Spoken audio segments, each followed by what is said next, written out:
आदरणीय Shri Virendra Yadav farmer high court जज, Atar Singh ji colonel साहब और कमिश्नर साहब, गौतम साहब, इन सबको मेरा क्रांतिकारी पहले जय भीम।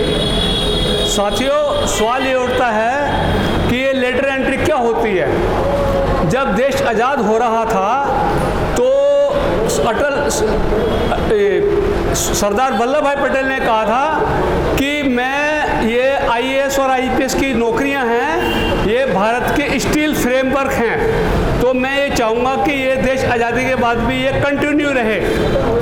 तो साथियों, आप सबको पता है कि जो भारत है ये एडमिनिस्ट्रेशन IAS ऑफिसर्स और IPS ऑफिसर्स के द्वारा चलता है, क्योंकि यही कानून को इम्प्लीमेंट करते हैं। लेकिन सवाल ये उठता है कि जब ये व्यवस्था चल रही है तो इसके अंदर लेटर एंट्री क्या है, पहले हमें जानना जरूरी है। साथियों, लेटर एंट्री ये होता है कि जो एक IAS ऑफिसर बहुत मेहनत करके और पूरे भारत में घूम घूम कर वो एक व्यवस्था को पहले समझता है, फिर उस व्यवस्था के अंदर वो अच्छा कुछ कर पाता है, तो उसको कम से कम 15 साल के बाद ज्वाइंट सेक्रेटरी रैंक के ऊपर प्रमोट किया जाता है। तो ये जो सोकाड प्रकाश के लोग हैं, इन्होंने ये सोचा कि हर प्रकार के संसाधनों के ऊपर हमारा कंट्रोल रहे, तो इन्होंने क्या किया है कि जो ये लेटर एंट्री है ना, इसमें ये प्रावधान किया है कि 15 साल तक किसी को IAS के लिए वेट करने की जरूरत नहीं है। हम किसी भी व्यक्ति को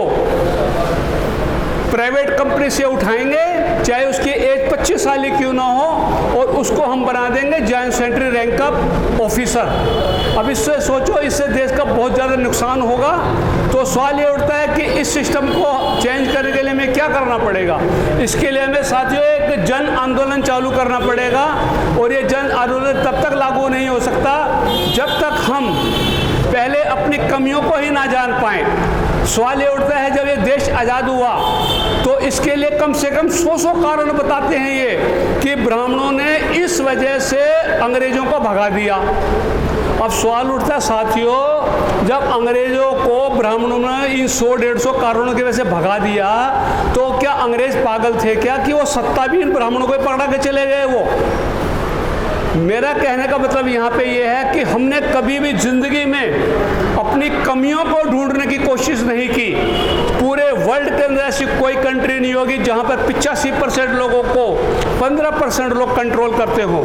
ये कंट्रोल एजुकेशन की वजह से नहीं करते, क्योंकि भारत में जो SC, ST और OBC समाज के जो लोग और माइनॉरिटीज़ के लोग हैं वो 85% बताया जाता है। इनकी PhD की डिग्री भी 15% लोगों से ज़्यादा है। इसका मतलब ये हुआ कि एजुकेशन के बेस पे सत्ता में नहीं आया जा सकता।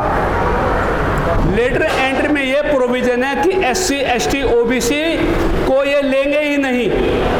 अगर फार्म भी भर दिया तो अपॉइंटमेंट ही नहीं होगा। ये तो सोकाड प्रकाश वालों को लेंगे लेटर एंट्री में, क्योंकि ये इन्होंने कानून उनके लिए बनाया है। ये कानून कुछ भी बना देते हैं, और हमारे लोग 50% इसलिए नहीं कर पाते हैं क्योंकि ये पैसे से बहुत कमज़ोर होते हैं। उसकी वजह से कोई भी ये ढंग का एक स्टेप नहीं उठा पाते।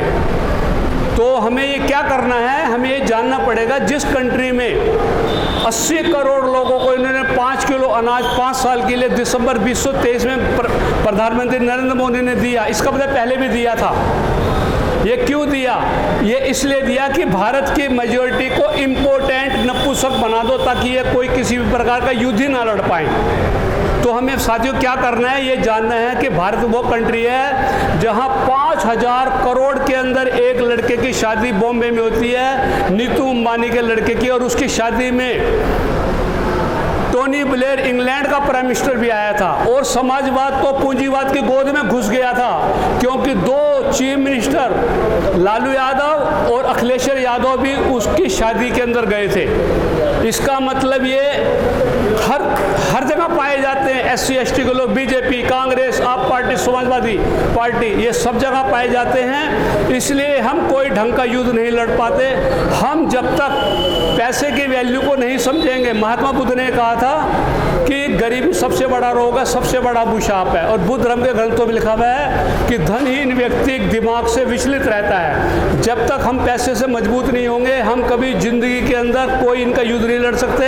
ऐसे जितने मर्जी प्रोग्राम इंडिया में जितने भी चलाते रहो, आगे आने वाले अगर ये व्यवस्था चलती रही, इस कारण से कि 90% से ऊपर हर तरह के संसाधनों में सो कॉल्ड अपर कास्ट का प्रभुत्व है, हम आगे आने वाले 1000 साल तक मिनिमम कोई भी इंडिया में बहुजन समाज का आदमी प्राइम मिनिस्टर ऑफ इंडिया नहीं बन सकता। ये मेरे विचार।